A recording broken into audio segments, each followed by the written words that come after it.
القيوم وأتوب إليه علمنا به شيخنا بسر النبي وللنبي وسر سورة الفاتحة إلى حضرة النبي شيخنا مولى ولد ومهدنا المسلمين. أعوذ بالله من الشيطان الرجيم. بسم الله الرحمن الرحيم. الحمد لله رب العالمين الرحمن الرحيم مالك يوم الدين إياك نعبد وإياك نستعين اهدنا الصراط المستقيم صراط الذين أنعمت عليهم غير المغضوب عليهم ولا الضالين. أعوذ بالله من الشيطان الرجيم. بسم الله الرحمن الرحيم. الحمد لله رب العالمين. اللهم صل وسلم وبارك على سيد السادات قطب البداية والنهاية وخليفة الله في خزائن الأرض والسماوات وعلى آله وصحبه ما دامت السادات والقادة صلاة تفتح لنا بها أبواب الخيرة والسعادة في دار الدنيا وفي دار المعاد وبارك لنا بها في عمرنا وفي رزقنا وفي أولادنا وعلى إخواننا من المؤمنين والمؤمنات والمسلمين والمسلمات أينما كانوا في جميع الجهاد والبلاد وتنجينا بها وإياه من جميع الأهوال والآفات ومن شر الحياة وشر الممات يا ولي الحسنة يقضي الحاجات. قال المصنف رحمه الله ونفعنا به وبجميع علومه في الدارين آمين.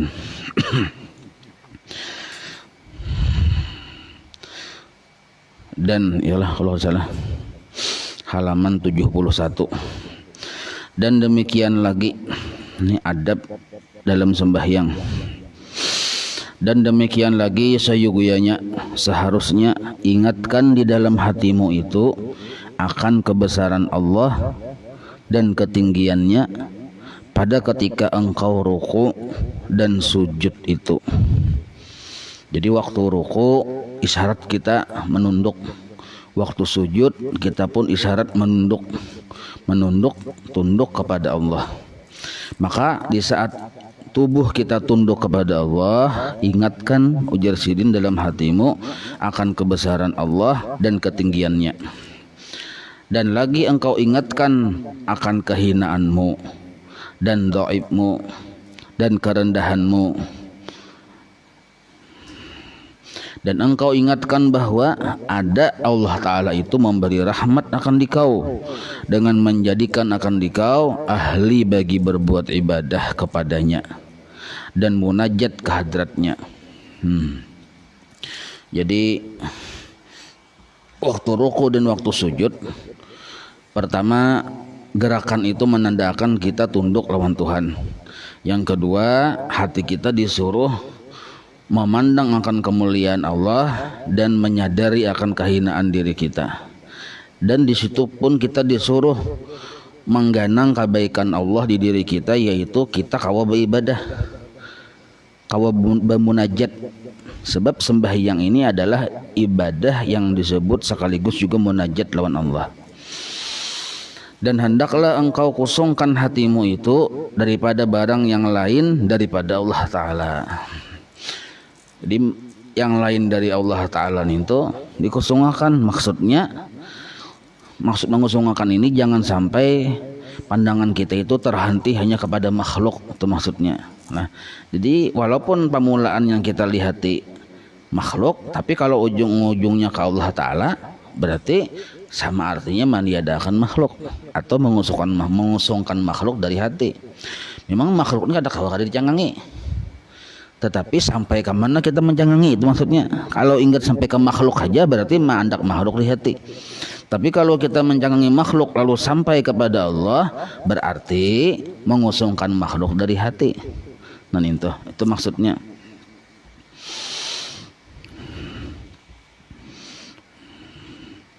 Serta berhadap hatimu itu kepada Allah Ta'ala, supaya berhadap juga oleh Allah Ta'ala itu kepadamu. Jadi mun kita melihat kebesaran sidin, Allah pun berhadap lawan kita. Nah, maksud berhadap lawan kita ini Allah ridha ya kita, mengangkat derajat kita, menghapus dosa kita. Dan sabda Nabi SAW, Nabi bersabda inilah, innallaha muqbilun alal musalli ma lam yaltabit wahfaz zahiraka wa batinaka minal iltifati. Artinya bahwasanya Allah Ta'ala itu berhadap atas orang yang sembahyang selama tiada ia berpaling dari Allah. Nah, jadi asalnya berhadap kepada Allah, Allah pun berhadap kepadanya. Maksud berhadap kepadanya itu Allah memberi rahmat. Allah memberi rahmat. Jangan diartikan Allah berhadap udah kayak ada bebadan, berbentuk bertubuh mencongkong, kada kayak itu. Dan hendaklah peliharakan olehmu, ini perintah, peliharakan olehmu ya Nabi, pada zahirmu, maksudnya pada anggotamu, untuk selalu menghadap kepada Allah, dan juga hatimu atau batinmu, untuk daripada jangan sampai berpaling kepada yang lain daripada Allah Ta'ala. Jadi anggota tubuh kita ini disuruh menghadap kepada Tuhan. Kayak apa caranya? Bawa sembahyang. Jadi kalau anggota tubuh kita sudah sembahyang, itu hakikatnya berhadap lawan Allah. Tinggal hati aja lagi jangan berpaling dari memandang kemuliaan atau kebesaran Allah Ta'ala. Dan kata Imam Al-Ghazali rahimahullah, beliau nukil daripada setengah ulama yang arifin. Jadi Imam Ghazali, innal abda yasjudu as-sajadata wa indahu annahu yataqarrabu biha ila Allah Ta'ala walau qusimat dhunubuhu fi sujudihi ala ahli madinatihi lahalaku wa qila kaifa dhalik qala yakunu sajidan indallah wa qalbuhu musighun ila hawa wa musyahidun li batilin qad istawalla alaih. Nah artinya, nah ini penting banget kita tahu nih. Artinya bahwasanya ada seseorang hamba Allah, yaitu hamba Allah itu sujud, ia akan satu sujud, apalagi dua, apalagi tiga, apalagi 100. Dan pada sangkanya si hamba itu yang sujud tadi ini biasa sangkaan bahwa ia berkehendak menghampirkan akan dirinya dengan sujudnya itu kepada Allah Ta'ala. Sangkaan kita karena kita sudah sujud, kita tuh parak lawan Tuhan. Itu tuh. Padahal seandainya jikalau dibagi-bagi akan dosanya di dalam sujudnya itu, berarti sujud itu berdosa. Dan dosanya itu seandainya dibagi-bagi kepada seluruh makhluk, niscaya atas isi negeri Madinah. Nah, seandainya dibagi-bagi dosanya tadi atas isi negeri Madinah, niscaya binasa mereka itu. Arti Madinah tuh kota sakampungannya tuh. Nah, inya kan bersujud nih. Dosanya bersujud tuh dibagi-bagi sakampungan atau sakutaan. Sakutaan binasa. Hah? Padahal kita bersujud. Maka ditanya orang, baginya bagi Rasulullah. Dan betapa yang demikian itu, maksud betapa nih, kenapa nong kayak itu maksudnya, kenapa sampai nong kayak itu wahai Rasulullah? Ujar orang hulu sungai di ma aja, ya, di ma kayak itu aja. Nah, maka dijawabnya oleh Rasulullah, adalah ia sujud kepada Allah Ta'ala di dalam sembahyang, memang kepalanya sujud kepada Allah Ta'ala dalam sembahyang, dan adalah hatinya mendengarkan kepada sesuatu yang dikasihinya. Nah, maksud mendengarkan ini mendukung apa yang dikehendaki hawa nafsunya. Jadi waktu sujud itu, apabila sujud kita itu motivasinya menghendaki sesuatu, yang sesuatu itu diingini oleh hawa nafsunya, lalunya sujud, dan sujud ini mendukung kehendak hawa nafsu, berarti mendengari narannya, maka itu kada badab lawan Tuhan. Padahal sujud itu lillahi rabbil alamin, bukan lil nafsu, bukan li nafsihi, bukan untuk keinginan hawa nafsunya, tapi lillahi rabbil alamin, untuk Tuhan alam semesta. Nah, tapi sujud tadi macam-macam yang dipintanya tadi. Jadi kalau kita melihat nangka ini bahasa anunya panglah, bahasa tingkat tinggi adab lawan Tuhan waktu sujud. Jadi orang yang sujud waktu sembahyang lawan Allah Ta'ala itu ada yang berdosa. Tapi ini kalaunya orang hanya sembahyang, belajar sembahyang, kadosa gini pandir nih, ada cocok juga. Ya kalau jadi kita nih asal jangan batal, asal sujudnya bertumaninah, pas saja sudah. pas saja sudah kada apa-apa, dan kita insyaallah diampuni Allah taala aja asal kena imbah salam istighfar. Beristighfar aja kita imbah assalamualaikum warahmatullahi wabarakatuh, istighfar lawan Tuhan, minta ampun lawan Tuhan. Bahwa kita waktu sujud tadi salah. Karena banyak orang yang waktu sujud itu yang dibawanya adalah kepentingan nafsunya.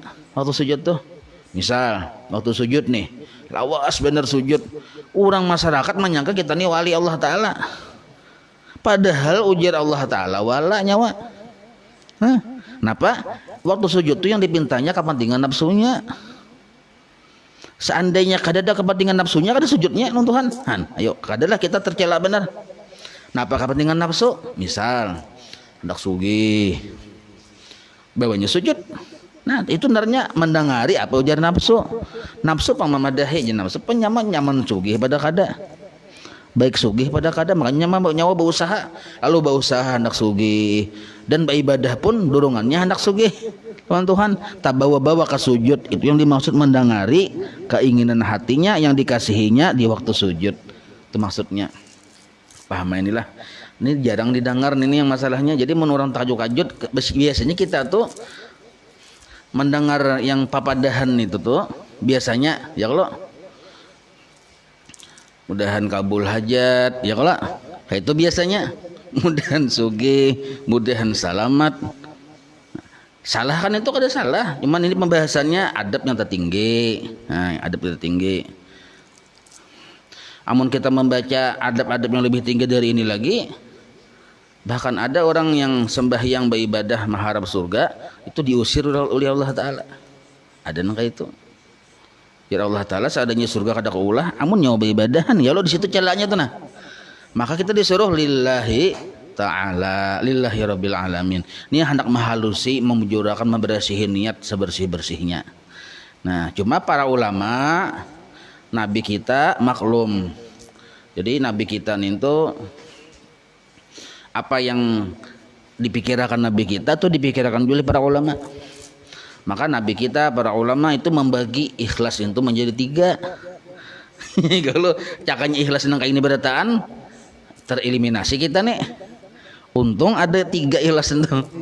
Ya kalau jadi kita sangkut di yang paling rendah barang sangkutnya.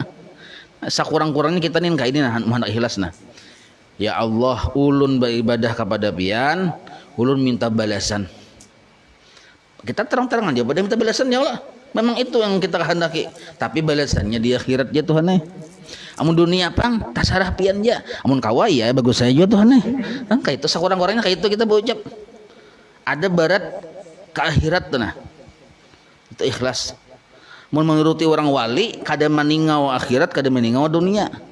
Itu ngalih. Nang kayak ini sini orang wali maksudnya.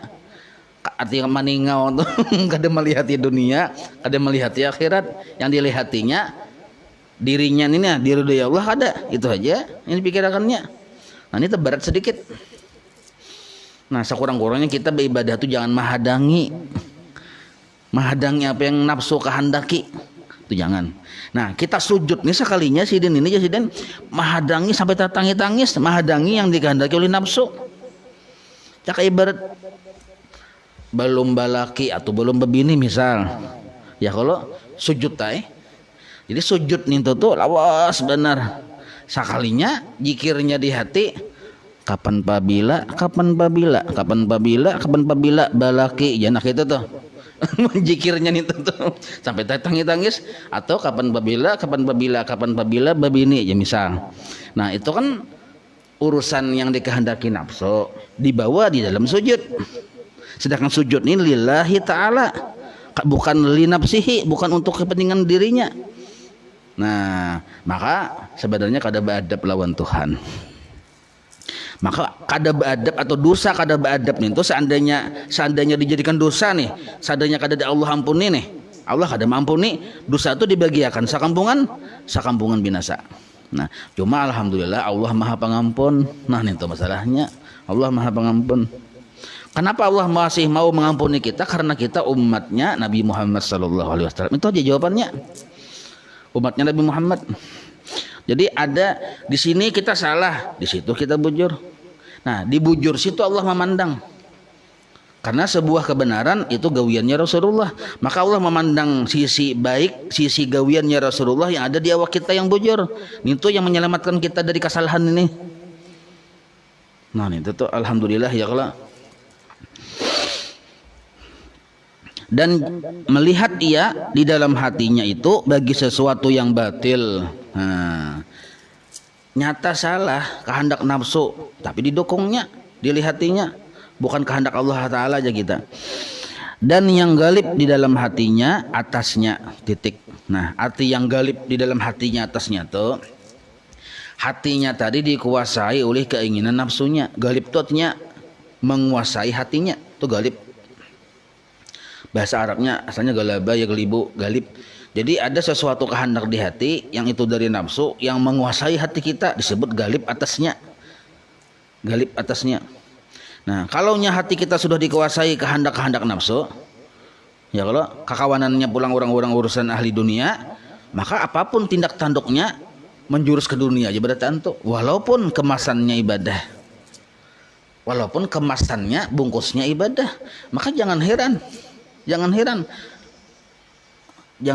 orangnya misalnya pakaiannya pakaian wali, tapi yang ditujunya dunia. Orangnya ibadah wali, yang ditujunya dunia. Jangan heran. Karena apa? Karena hatinya dikuasai oleh nafsunya. Nah itu. Dan dari karena inilah kata Al Imam Hasanul Basri radhiyallahu anhu, kullu salatin la yahduru fiha al qalbu fahiya lil uqubati asra'u jarsidin. Artinya tiap-tiap sembahyang yang tiada hadir hati di dalamnya itu, yaitu terlebih segera membawa kepada siksa. Sembahyang tapi hati kada hadir, yang diingatkan urusan kepentingan dirinya aja, itu terlebih segera membawa kepada siksa. Ada sedikit orang imbah sembahyang assalamualaikum warahmatullahi wabarakatuh, pina memusang, menciling-ciling lawan bini. Nah, misal ya kalau padahal imbah sembahyang tak, itu bagian dari uqubah, artinya siksa. Dan demikian lagi apabila engkau baca akan tasyahud, maka hendaklah nani tasyahud pulang. Tadi kan urusannya tadi masalah sujud ya kalau ini tasyahud pulang. Demikian lagi apabila engkau baca akan tasyahud, maka hendaklah engkau duduk dengan beradab serta engkau hadirkan akan maknanya, memahami maknanya. Jadi secara keseluruhan makna tasyahud itu memberikan penghormatan sesempurnanya kepada Allah Ta'ala. Itu secara arti tasyahud awal ataupun tasyahud akhir. Itu artinya atau maknanya. Dan hendaklah engkau, nah ini adabnya pulang, hendaklah engkau hadirkan di dalam hatimu akan Nabi sallallahu alaihi wasallam dan rupanya yang mulia itu. Nah, kawalah kita menghadirkan muka Rasulullah melihat. Ya kalau maka kayak caranya menghadirkan ini, menghadirkan guru-guru kita, membayangkan wajah Sidin. Nah, waktu itu ada kawaja anak gambarnya di hadapan. Ya Allah. Nah, kayak kita tuh misalnya kan ingat lawan guru sekumpul. Ya kalau dalam sembahyang ini munnya buhan yang kada paham, kada mengerti. Ya kalau bahkan bisa menyalahkan nih. Maka suruh ingat lawan Tuhan, jangan kenapa ingat lawan wali aja. Nah, makanya ada wasilah narannya. Kita disuruh membayangkan Nabi, mengatakan Nabi. Bertemu Nabi kada pernah, kayak apa? Mimpi kada suah juga. Mimpi di kampung sapi aja tiap malam. Nah, makanya kita ingatkan, kita bayangkan tuh wajah guru-guru kita. Nah, itu. Kenapa harus guru-guru kita? Karena Sidin pernah melihat Nabi. Walaupun dalam mimpi. Nah, itu maksudnya. Jadi ada asar, ada bakas tenang. Jadi man ta'allaka bil juz'i faqad ta'allaka bil kulli. Barang siapa kita beingkut di dahan, dihukumi beingkut di batang. Batangnya Rasulullah, dahannya para wali. Batangnya Rasulullah, dahannya para wali. Beingkut di dahan, hakikatnya beingkut di batang. Kemudian maka engkau kata, imbah kita rasa bayang-bayang akan ya kalau rasa melihat sudah, lalu kata assalamu alaika ayyuhan nabiyyu wa rahmatullahi wa barakatuh. Ya kalau ini waktu tasahud nih, tasahud sudah pahami dulu maksud tasahud tadi, menghormati Allah Ta'ala. Imbah itu kita disuruh menghormati Rasulullah sebelum kita memberi salam assalamu alaika. Kenapa pertanyaannya kita disuruh membayangkan di sini kan menghadirkan di dalam hatimu akan Nabi dan rupanya yang mulia. Kenapa disuruh nangka itu? Karena di sini ada kalimat assalamu alaika. Assalamu alaika. Kak ninto dalam ilmu nahwu damir muttasil mukhatab. Orang yang dipandiri di hadapan. Kak narnya. Kalau diartikan kamu pasilnya anta. Arti anta itu engkau. Maulah engkau tuh jauh. Paham lebih nih. Kamu, nah, maulah jauh. Kamu tadi datang dari pasar ya? Berarti orangnya di hadapan. Pahamlah. Amun orangnya jauh di sana loh, kita kamu datang dari pasar ya? Kita yang gigilan. Nah, paham ya kok? Ini assalamu alaika ayuhan nabi wa rahmatullahi wa barakatuh. Kalimat itu wajib dibaca. Di mana? Di dalam tasyahud tertinggal itu ada sah sembahyangnya. Maka kalimatnya ka. Maka sebelum mengucapkan assalamu alaika, ujar Syekh Abdul Samad Palimbang, hadirkan wajah Rasulullah sallallahu alaihi wasallam. Oh, kada kau menghadirkan wajah sidin, guru kita, guru sekumpul. Hanyar assalamu alaika ayuhan nabiyyu rahmatullah. Rasa-rasa melihat lawan sidin, memberi salam ke sidin. Kada kau aja andak gambarnya. Genal-genal di hadapan. Kada kawaju aja, aduh sana pengalihnya. Ini kesampurnaan aja ya, kalau kesampurnaan aja. Ini kalau usah dibahas ya, memang tuh bisa syirik aja, mengganang wajah makhluk aja. Kada paham pian. Jadi assalamu alaika ayuhan nabi wa rahmatullahi wa barakatuh. Amun penjelasan ulun ini kena dipadahkan, bukan penjelasan ulun lah, ini penjelasan Syekh Abdul Palimbang nang ini ya kalau mun cuma ulun menjelaskan lebih panjang lagi kepada guru kalau kita kada pernah melihat Nabi gitu maksudnya. Kan memang kayak itu guru sungpul memadahi. Nah, kalau nya dipadahkan ini syirik, maka waktu pian hendak umpat naik taksi mengiau taksi itu pun syirik juga. Ya lah. Kita bisi keyakinan yang menyampaikan pian ke suatu tempat Allah ada. Tapi kenapa pian mengiau taksi? Taksi aja pian, jangan Allah yang dikiau. Amun memandangkan ini syirik, pahamlah. Nah, jadi kita tuh mengiau wasilah nih tuh kada kawa kada. Dan diniatkan yang demikian itu memberi salam kepadanya, kepada Nabi kita. Kemudian maka niatkan pula, nah imbahkan Nabi hanyar niatkan memberi salam kepada dirimu sendiri dan kepada segala hamba Allah yang saleh dengan katamu assalamu alaina wa ala ibadillahis salihin. Mu'alaina itu kepada kita sendiri dan wa ala ibadillahis salihin, hamba-hamba Allah yang saleh. Serta engkau harap bahwa, nah ini ada harapan hati doa aja kita, bahwa mengembalikan oleh Allah Ta'ala akan salam mereka itu atasmu. Maksudnya mudah-mudahan bubuhan hamba-hamba yang salih dimanapun mereka berada, terutama Nabi kita, menyahut salam kita. Amun aja kita assalamualaikum aja Nabi, waalaikumsalam, mas surga kita dunia akhirat sudah. Wa ala ibadillahi salihin, betul disahuti oleh seluruh wali-wali Allah Ta'ala. Insya Allah disahuti asal kita tawajuh hatinya nang kayak itu. Ada mahayabang, coba kita misalnya maigau, assalamualaikum maigau, adalah makna di situ. Ada makanya jangan maigau sembahyang. Ya kan? Ingatkan yang diberi salam ini, kan kita ucap salam nih, ada yang diberi salam dibayang-bayangkan. Jadi kada maigau narnya. Maka insya Allah mengembalikan oleh Allah Ta'ala akan salam mereka itu atas semua. Nah Allah juga yang mengembalikan. Dan dengan dia, arti dengan dia ini dengan barakat salam kita kepada Nabi tadi, kepada wali-wali yang salih-salih tadi, engkau dapat barakat orang yang salih-salih itu. Dengan salam tadi engkau dapat barakat orang-orang yang salih itu. Nah, kemudian maka sedikit lagi lah ujar guru bahari lah. Ulun masih apa tak boleh ingat. Nah, jadi kita sembahyang itu sebenarnya di situ yang kita ziarahi itu 3.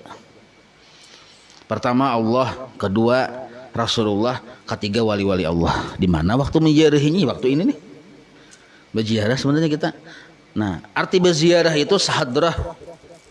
Arti sahadrah itu satu istana.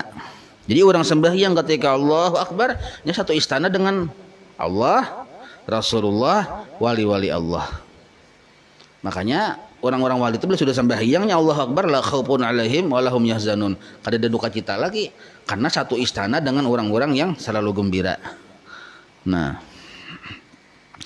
bukti satu istana bersalam-salaman yuk. Pikirkan Allah subhanahu bersalam-salaman, maka kabul kalimatnya. Maka engkau niatkan di dalam hatimu bahwa engkau naik saksi. Nah, arti naik saksi itu menyaksikan. Tuh di situ menyaksikan atau musyahadah akan wahdaniyat Allah. Ini sambungannya lah. Sambungannya nih. Engkau menyaksikan akan wahdaniyat Allah dan bagi risalah Rasulullah SAW dengan katamu. Nah, jadi kata yang akan datang ini, nah, itu adalah penyaksian kita akan keagungan Allah dan risalahnya Rasulullah, yaitu dengan katamu asyhadu alla ilaha illallah wa asyhadu anna muhammadan rasulullah. Bersaksi kita, kenapa bersaksi? Yang kita ini kan memberi salam dulu, lalu bahasa sederhana kayak inilah orang tasawuf deh, tak kumpulan lawan Allah, tak kumpulan lawan Nabi, lalu kita beri salam. Imbah sudah beri salam disahuti orang kan bepandiran nih, bepandiran kada kayak kita biasa kita gitu loh kan bepandiran, lalu kita bepandir di kita ulun mengakui ya pian Tuhan dan ulun mengaku benar piannya nabi pian sebagai rasul Allah. Nah itu bunyi pemandirannya tuh di dalam satu istana itu. Bahasa Arabnya ya asyhadu alla ilaha illallah wa asyhadu anna muhammadan rasulullah. Assalamualaikum ya. Ujar bilang ke rumah orang nih, waalaikumsalam ya, bisa hutang nggak ada nih, masuk ya, ada kada mbah masuk tuh bebandiran, ada. Nah kayak itu juga kita, apa pemandiran kita lawan Tuhan dengan Nabi, waktu sudah memberi salam bersahutan tadi, asyhadu alla ilaha illallah wa asyhadu anna muhammadan rasulullah. Paham ya lah, nah itu. Kemudian maka engkau ingatkan pada ketika mengucap salawat atas Nabi SAW bahwa engkau memohonkan rahmat bagi Nabi kepada Allah. Kemudian maka engkau memohonkan doa kepada Allah Ta'ala serta hadir hatimu dan merendahkan diri dan menghinakan diri. Nah, ini ulun perumpamakan di sebuah istana tadi gitu lah. Tak kumpulan orang-orang hebat. Kita ini ciut hati orang hina yo. Tapi tak kumpul di tengah-tengah orang hebat, ada timbul perasaan hina. Nah, bahkan kita tuh memuji-muji lawan orang-orang hebat tadi. Siapa yang kita puji? Siapa yang kita puji? Rasulullah. Dan Allah tahu kita memuji Rasulullah, Allah pun senang lawan kita. Nah, jadi karena sudah tak kumpulan dalam sebuah istana tak kumpulan, kita sudah mengakui akan kebesaran Allah, mengakui akan risalahnya Rasulullah, kita puji Rasulullah. Udah kayak kita di ruang tamu ini, nah kita puji ya pian ini baik benar di kita. Nah mudahan pian dapat rahmat dari Allah Ta'ala. Nah kayak itu modelnya. Ini masih dalam sebuah ruangan hanya masih ini di tasahud nih tuh. Nah inilah hikmahnya kenapa tasahud itu duduk kada berdiri. Kita tuh mbak sudah orang persilahkan masuk ke istana ke ruang tamu, berdirilah duduk kah? Paham lah pian? Berdiri kah duduk kah? Mbak sudah suruh orang masuk tuh. Beri salam sudah, apa sudah? Duduk lo kok. Nah ini hikmahnya kenapa tasahud itu duduk, kada mau berdiri. Makanya duduknya tasahud akhir tuh hukumnya wajib.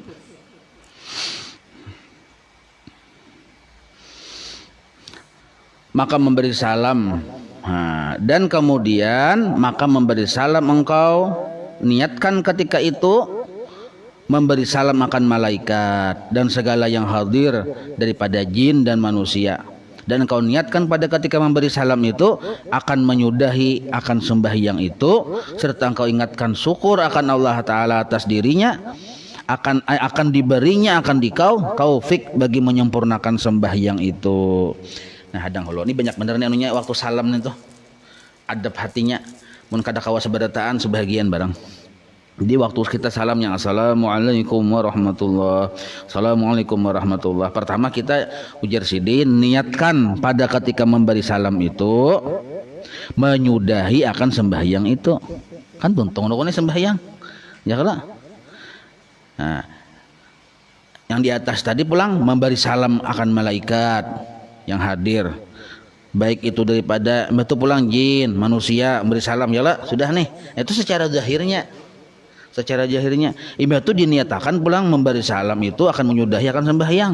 Nah itu pun masih fikih ya lah. Nah dan engkau ingatkan, nah ini adabnya nah syukur akan Allah Ta'ala atas diberinya akan dikau taufik bagi menyempurnakan sembahyang itu kan mun kada ditulungi Allah kada kawa kita memujudkan sembahyang sampai sakatuntungnya toh, maka kita bersyukur lawan Tuhan. Jadi waktu assalamualaikum warahmatullah selain dua macam, apa itu dua macam? Memberi salam kepada malaikat, jin dan manusia sebelah kanan kiri kita dan berniat menyudahi tuntung sembahyang, kita disuruh bersyukur lawan Tuhan. Bukti disuruh bersyukur coba imbah salam tuh apa ucapannya? Alhamdulillah kada.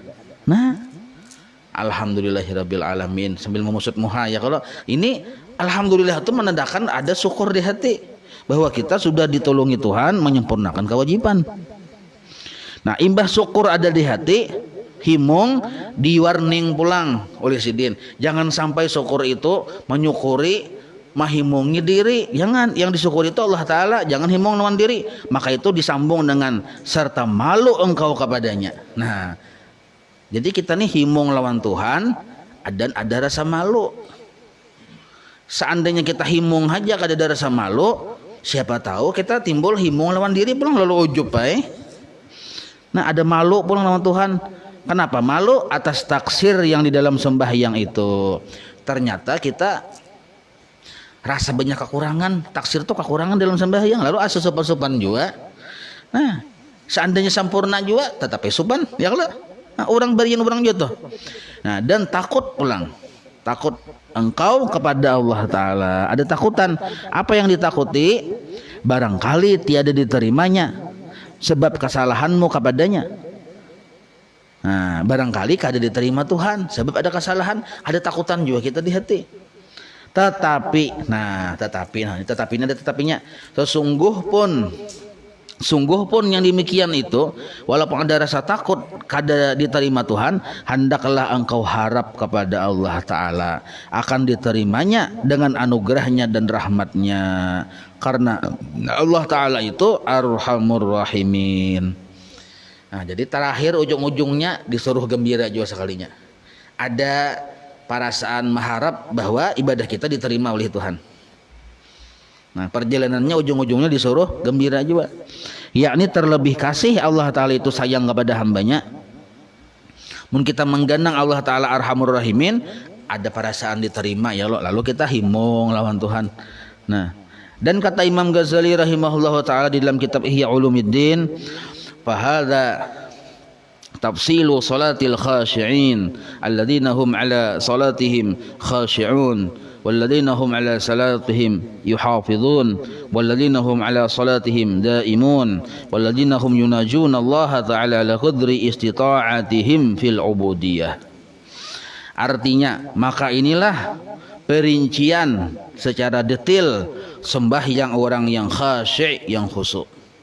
Detail ini dari Allahu Akbar sampai salam adab-adabnya, yang adalah mereka itu orang-orang yang khusyuk itu atas sembahyang mereka itu betul-betul khusyuk, dan mereka itu pun atas sembahyang mereka itu artinya waktu sembahyang mereka itu bersungguh-sungguh memelihara akan sembahyang, dan adalah mereka itu waktu sembahyang mereka itu senantiasa hadir hati kepada Allah, dan adalah mereka itu senantiasa munajat kepada Allah atas sekira-kira kuasa mereka itu, artinya masing-masing kemampuan kada sama, berbeda-beda sekuasa mereka masing-masing di dalam kehambaan mereka itu. Nah jadi menghamba akan diri lawan Tuhan itu memang wali-wali Allah itu ada sama, Lain-lain tergantung kemampuan yang diberi Tuhan masing-masing. Wallahu at-taufiqa wal hidayata wallahu al-muwaffiq. Nah, wabillahi taufiq wal hidayah sebuting wallahu al-muwaffiq ila aqwamit thariq. Dua macam ini. Tulis ini dua macam penutupnya. Biasanya kan wabillahi taufiq wal hidayah di situ lah biasa, atau wallahu wal muwaffiq. Keduanya sini tulis penting benar mang ini ya kan. Keduanya sini tulis dengan Allah at-taufiq wal hidayah, kita memohon pertolongan dan petunjuk. Wallah dan bermula Allah lah al-muwaffiq yang menolongi jasidin. Jadi doa berataan tuh ya kalau. Nah, alhamdulillah mudah-mudahan kita pertama sekurang-kurangnya paham barang arti khusyuk ini tah. Jadi ada kesibukan dalam sembahyang, yaitu kesibukannya tentang adab-adab kita lawan Tuhan. Nah, mbah paham, mudah-mudahan kita termasuk orang-orang yang khusyuk di dalam sembahyang. Wallahu a'lam. Pertemuan akan datang insyaallah masalah adab jadi imam dan makmum mengikut. Jawab pertanyaan belum?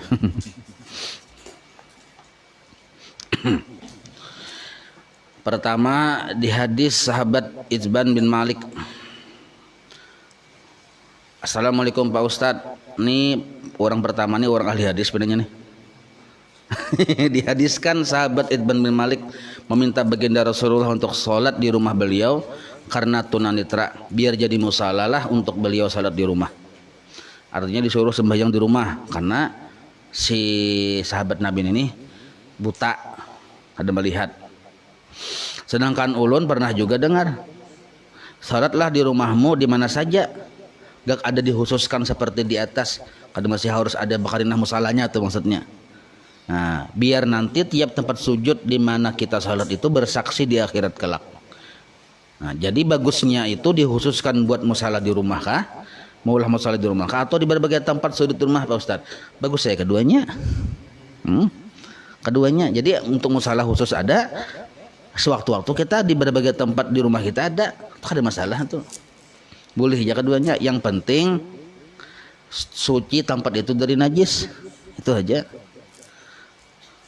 Jadi boleh ya keduanya. Jadi indah anu kita di musala kan kayak musala rumah nih, dan kan musala dikhususkan atau di tempat di mana aja, di dapur di mana boleh. Itu kan apa ya, terserah aja. Yang penting suci tempatnya dari najis dan jangan sampai kita terganggu dan jangan mengganggu orang juga. Orang rumah ya kalau orang memasak kita sambil di dapur kada cocok juga. Nah, disesuaikan. Jadi bagus ya keduanya nih tah. Silahkan hanya menggawe yang mana ya kalau boleh aja tuh.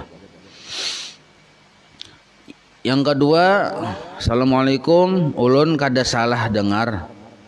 Mun kada salah dengar kalau nih pernah mendengar tausiah bahwa jika kita berbuat dosa lalu bertaubat, lalu berdosa lagi, lalu bertaubat lagi, berdosa lagi, bertaubat lagi, berdosa lagi, taubat lagi, seterusnya sampai 70 kali setiap hari, maka Allah tetap mengampuni kita.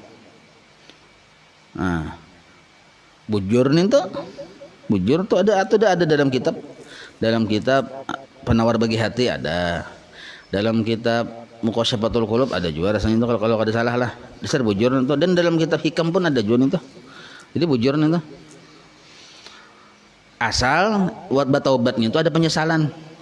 Menyesal karena tak salah pulang. Jangan putus asa kita dari bertaubat. Walaupun sampai 70 kali sehari kita bertaubat, berarti kan 70 kali bersalah tah. Nah, Allah tetap mengampuni.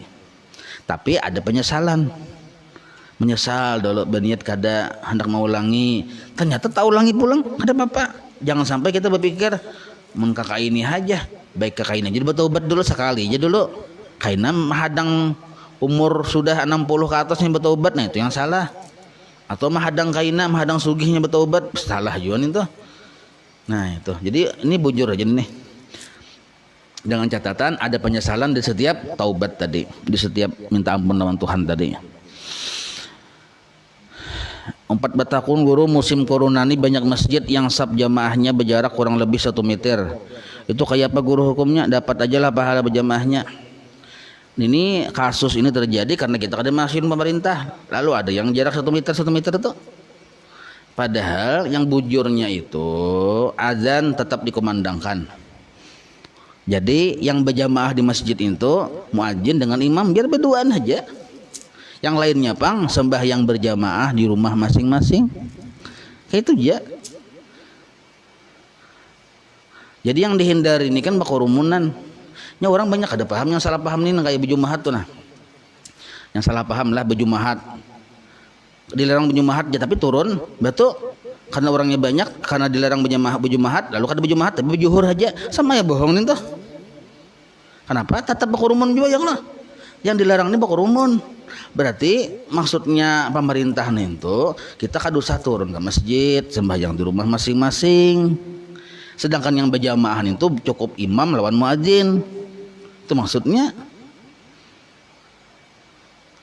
Jadi kita jadikan rumah kita tuh masjid kita. Al baitu jannati, ya kalau rumah surgaku. Nah, itu maksudnya. Jadi sampai ada yang banyak juga tetap berjamaah lalu berjarak-jarak nang kayak itu ya itu kan tetap hitungannya kan berpandi-pandir ya kalau segala macam nah itu. Jadi kalau ditakunakan ada aja lah pahalanya, ada aja pahalanya berjamaah jangan berjamaah ya Allah. Nah, jaraknya itu pang ya. Ini dikias kepada hukum misalnya kayak inilah. Ulun sembahyang di saf pertama di hadapan ulun ini ada najis. Maka ulun boleh berundur. Sedangkan yang di muka ulun yang sebelum sab sesudah sab ini kan ada orang sana nih sebaris. Ulun hendak memaraki baris yang kedua ini ada najis sepanjangan sini, maka ulun boleh ke sab ketiga. Jadi sab kedua ini kosong. Kan berjarak larangnya nih. Bolehkah? Boleh aja. Tetap dapat pahala. Kenapa? Karena ini ada najis. Nah itu kiasnya ke situ. Jadi dapat aja pahalanya. Kalau kita mengias ke situ tuh. Itu dapat aja pahalanya. Nah cuma amun kita bujur-bujur hendak memahami yang suruhan himbauan pemerintah tadi itu, sebenarnya kita tuh disuruh sembahyang di rumah. Ya kalau itu maksudnya. Dan jangan kita menganggap sembahyang di rumah tuh ada berpahala sebenarnya. Yang julur sering medahkan pahalanya dua. Pahala kita sembahyang dan pahala kita mahasilan pemerintah. Itu maksudnya. Batu kena bilanya ke pasar kan jadi ninja ya kalau. Nah itu jadi ninja. Wayah yang baru jadi ninja bagus bermasker aja kita itu nah. Nah itu.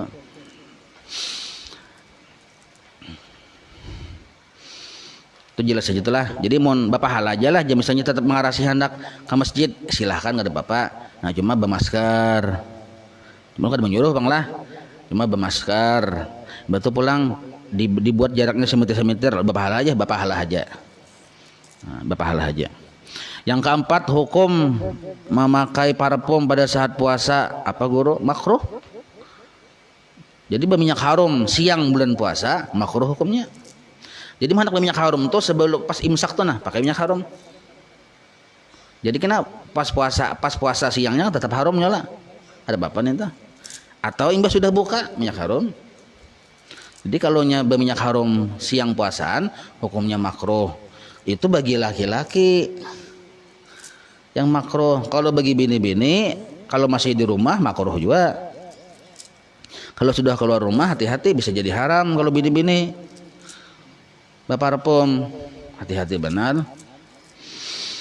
Sebab itu mengundang penasaran laki-laki lain. Nah, mahrumnya lih ya. Lu melihat ya, mana orangnya aja. Mah bungasnya lih jangan panjang kisah ta. Nah. Jadi hukumnya makruh lah. Banyak harum ati makruh tadi menigawi kada batal juga puasanya, cuma mengurangi nilai pahala. Bahkan ada memadahkan bisa kada berpahala lagi. Kalau makruh itu makruh berat ya kita artinya gawi terus. Yang makruh bisa kada berpahala lagi, habis pahalanya kena. Nang kalima ulah hendak batakun guru misalnya salat tarawih berjamaah. Salat tarawih berjamaah nih, nggih. Setelah selesai salam yang kedua, salam kedua berarti tunggu sembahyang leh. Ka WC. Habis dari WC, imam sudah selesai salam ketiga. Adalah salam ketiga yuk. Pon.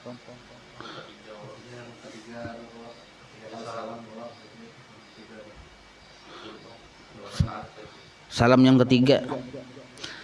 Inilah setelah selesai salam yang kedua ulun ke WC. Habis dari WC imam sudah selesai salam yang ketiga. Begaru na, pertanyaannya bingung. Rakaat.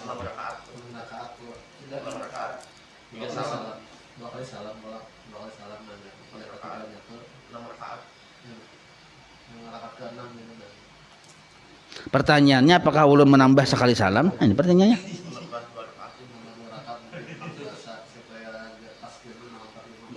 Oh, dan bagaimana caranya? Jadi pemahamannya tak tinggal 2 rakaat. Apakah menambah 2 rakaat? Oh, tingkat tinggi pertanyaannya nih. Nggih sampai orang gaib gin bingung nih. Ulun sampai konsultasi orang gaib. Jadi ujar bubuhan para jin begaru juga nak apal aja.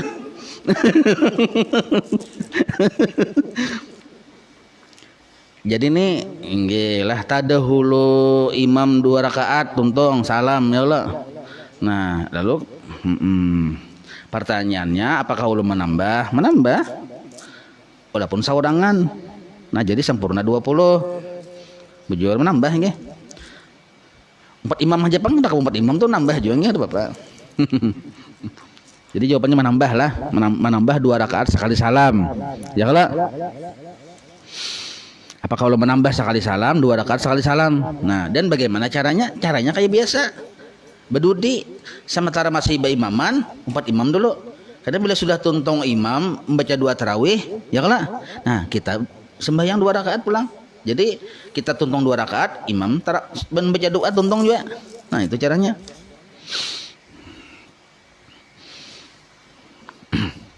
Nomor 5 ulun bertakun namun ulun ni banyak diminta jadi imam nang 11 rakaat. Sedangkan kita ni 20 rakaat. Nah, berarti masih banyak berjemaah tarawih ya kalau nih. Banyak diminta aja Sidin. Sedangkan kita ni 20 rakaat. Kawakah ulun menyempurnakan jadi 20 rakaat masih ragu benar. Maka wa benar. Menyempurnakannya. Bulik di rumah jadi 20 kawa benar. Cuman ini yang ulun yang kada sependapat lah. Han ulun terang-terangan aja pan ini ya. Jadi nang kayak ini kisahnya, ini kisah yang bahari zaman ulun lagi SD. Zaman ulun masih sekolah. Bahari. Dan ini fakta sejarah. Yang 20 rakaat kita kaum tuha, buhan ino, buhan matapura, buhan guru-guru yang di sekolah dari pesantren tradisional. Itu 20 rakaat. Sedangkan bubuhan Muhammadiyah biasanya 8 rakaat yang ulun tahu. Bubuhan Muhammadiyah.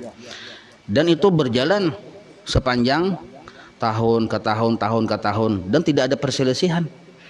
Saling bertoleransi aja kita. Kenapa?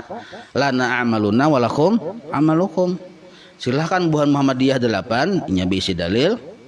Silahkan buhan kita yang kaum tuha, bubuhan yang NO 20 rakaat. Karena itulah aslafun as-salihun. Itulah bubuhan guru-guru kita yang kita gawi. Kada apa-apa. Jadi silahkannya masing-masing.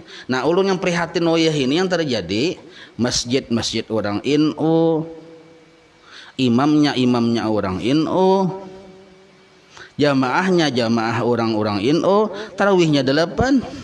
Nah, itu ulun yang prihatin. Harusnya bubuhan yang NU yang mayoritas inilah yang mengajak 8 jadi 20 terpengaruh. Kenapa kita yang 20 terpengaruh ke 8? Walaupun ulun kada membedakan, kada mempermasalahkan khilafiyahnya, kada.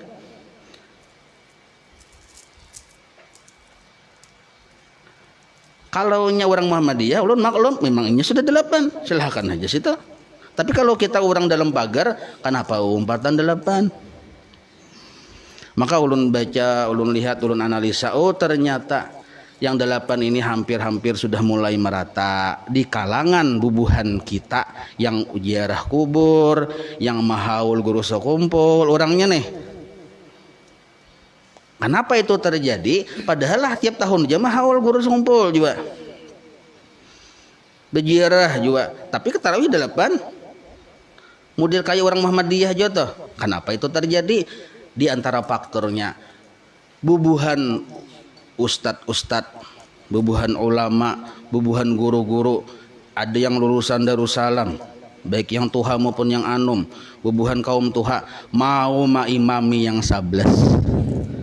Itulah faktor yang besar yang diantaranya kenapa delapan ini seolah-olah di masyarakat seperti dianggap ajaran bubuhan kita yang ada mazhabnya. Pahamlah piane. Nah, pasal dengan pahit ulun mengisahkan ini. Ya kalau jadi gara-gara ada yang mau maimami sehingga masjid burang ino delapan. Masjid buhan kaum tuha, padahal orangnya bahaulan haja, bamaulitan haja, jadi delapan juga. Kalau nya Masjid Muhammadiyah, maklum silahkan lah na'amaluna walakum amalukum. Nyawa-nyawa kita saling toleransi. Tapi kalau yang memprihatinkan ini, orangnya ziarah juga kasih kumpul, mahaul juga, bamaulitan juga, tapi delapan. Ujar orang Inggris sana, why? Ya kalau kenapa kita kadang menghargai pada tuan kita bahari, ajaran-ajaran kita, guru-guru kita. Ulun batakun ini nah, yang batakun ini kan batakun jadi imam 11 rakaat. Kalau sidin baisi guru di mana pian sekolah? Kalau sekolah di Darussalam, pernahkah guru-guru kita Darussalam mencontohkan, membimbing, memadahi kita supaya 11 rakaat? Kalau kada pernah berarti pian kada sekolah. Kada sekolah wajar aja mahayabang. Kada ada bisi perguruan. Kalau pernah pian berguru di Darussalam di sekolah, berarti pian neranya tak masuk kada taat lawan perguruan. Jadi antara aja nih tuh. Sedangkan pelajaran kita asal kita bujur-bujur belajar, nah asal bujur-bujur belajar dalam madhab Imam Syafi'i itu tarawih itu 20 rakaat. Kada ada yang 8. Ada yang 8 aja gara-gara wah ini mirsus meluas pang. Yang 8 ini lalu jadi kabur. Bujur 8 itu ada tapi itu bukan Muhammadiyah. Jangan dicampur adukan.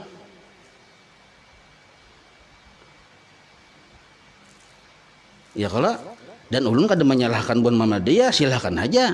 Buan Muhammadiyah 8 silahkan. Kami gawe kami, bubuhan pian gawe bubuhan pian. Pian bisa dalil silahkan. Yang ulun padah ini bukan bubuhan pian Muhammadiyah, kada. Yang ulun padahi dan ulun prihatin ini bubuhan kita Ahlus Sunnah wal Jamaah yang kita mun Muhammadiyah kan kada mahaul, kada maulidan, wajar aja 8. Kita ini bemaulidan, mahaul tolak kasih kumpul. Kenapa 4 juga 8? Han. Ini sabarkan aja nih, viralkan aja, silahkan aja. Ya kalau faktor utama kenapa di masyarakat sampai ada sebuah pemahaman boleh 8, boleh 20. Kenapa sampai pemahaman ada seperti itu? Artinya kada apa-apa, yang kada bagus tuh kada tarawih. Gara-gara tadi bubuhan ustadznya tadi nangka itu berucap. Coba pang, seandainya ucapan itu menimbulkan efek depannya nang kayak ini boleh 8 boleh 20 tapi yang bagusnya 20 bang. Nah kayak itu arahkan ke 20 karena itulah guru-guru kita menghulukan kita. Jangan sampai 8 gak ada apa-apa 20 gak ada apa-apa lalu memilih ke 8 kita yang kalah. Generasi kita kasihan, generasi kita nih yang kasihan yang kada tahu akar permasalahannya karena dikira 8 tuh Imam Syafi'i madhab kita dikiranya, padahal lain gawian bubuhan guru-guru kita. Makanya ulun sering mendengung-dengungkan ini bukan berarti ulun mencari khilafiyah permasalahan perbedaan pendapat kada, dan ulun berpandir ini bukan dengan orang Muhammadiyah silahkan kada menggaduhi ulun memandiri orang-orang yang lulusan Darussalam, guru-guru yang mau ziarah kasih kumpul, ustadz-ustadz yang masih bahaulan bamaulitan, itu yang ulun pandiri. Kalau Muhammadiyah lain kada masalah. Sidin pun Muhammadiyah saudara kita sesama Islam, mereka sudah memang bahari 8 ini itu sudah terkenal. Kada mau urus bubuhannya itu, yang kita urus ini bubuhan kita ini kenapa? Yang mana sekolah Darussalam, baik gurunya sudah tua ustadz, bawa pang kitabnya, datang ke rumah ulun, adalah yang 8 pelajaran kitab kita. Adalah datang di mana? Seandainya ada, mana kitabnya? Seandainya ada. Nah, jadi uai jadi kita kenapa ulun prihatin benar masjid-masjid kaum tuha bubuhan kita setiap tahun rami jarah tapi ajaran guru kita diabaikan. Hati-hati. Jadi hati-hati kita jangan sampai gawian kita tuh secara kada langsung, secara kada sengaja keluar dari madhab imam kita. Nah itu penting. Jelas saya itulah. Nah kembali ke pertanyaan pian 11 rakaat. Ya kalau bolehlah kan 8 aja asalnya 11 kan 3 tuh bitir kata. Lalu berapa kurangnya menjadi 20 disempurnakan boleh hai kada apa-apa. Karena tarawih ini kayak inilah. Imbah Isa pian tarawih 6 rakaat. Ini kayak seorangan di rumah nih. Tarawih 6 rakaat kena. Karena pulang goreng-goreng atau makan-makan imbah Isa atau imbah tarawih 6 rakaat atau makan-makan minum-minum. Karena tarawih pulang 4 rakaat. 10 rakaat sudah. Ya kalau betul guring, tak bangun, badan sigar, maka bangun tuh keduanya tuh. Si utuhnya bangun juga. Okay? Nah gawe pulang 10 rakaat. Pulih kayak itu. Totalnya 20 rakaat. Nah, cuma sakurang-kurangnya barang nah ulun memperhatikan bapasan lah. Tampulo masih kau bapasan ya kalau. Jadi mun kita hendak tarawih itu sakurang-kurangnya berniat 20. Sakurang-kurangnya walaupun kada sampai 20, jangan berniat 8 berdahulu. Siapa yang diturut? Walaupun kena ingat 8 saya sanggup. Nah ya kalau sadang pedasnya nih ya lah. Nah, assalamualaikum guru 4 batakon. Waktu puasa bolehkah gosok gigi? Boleh Nah, secara jumhur ulama bersikat gigi asal belum tengah hari ajan juhur, asal belum ajan juhur tuh. Itu boleh. Mulai imbah subuh sampai sebelum azan zuhur itu bersikat gigi boleh. Hukumnya haram kada, makruh kada, boleh. Nah menurut jumhur ulama, karena sesudah gelincir matahari, sesudah waktu zuhur itu bersikat gigi hukumnya makruh, kada haram juga. Artinya bisa adanya bersikat gigi juga pun kada apa-apa, cuma mengurangi nilai pahala. Itu menurut jumhur ulama. Tapi kalau darurat, ujar Imam Nawawi dalam kitab Al-Adhkar, seharian itu dibolehkan bersikat gigi. Kada ada istilah makruhnya seharian. Itu bila darurat. Apa darurat? Artinya menghajatkan kita bersikat gigi lah kita. Boleh aja tuh nah. Dan pada waktu hendak sholat bolehkah juga bersiwak? Boleh. Ada apa-apa boleh aja. Tapi hendak sembahyang boleh aja. Cuma kena bila ada tertinggal sedikit sisa siwak atau tak apa jangan ditagok tuh aja. Apalagi siwaknya pian tagok batal puasa. Nah, wallahu a'lam. Ya Rabbi bil Mustafa balligh maqasidana waghfir lana ma madha ya wasi'an karami. Ya Rabbi bil Mustafa balligh maqasidana واغفر لنا ما مضى يا واسع الكرم يا ربي بالمصطفى بلغ مقاصده واغفر لنا ما مضى يا واسع الكرم وصلى الله على سيدنا محمد وعلى آله وصحبه وسلم والحمد لله رب العالمين. تقبل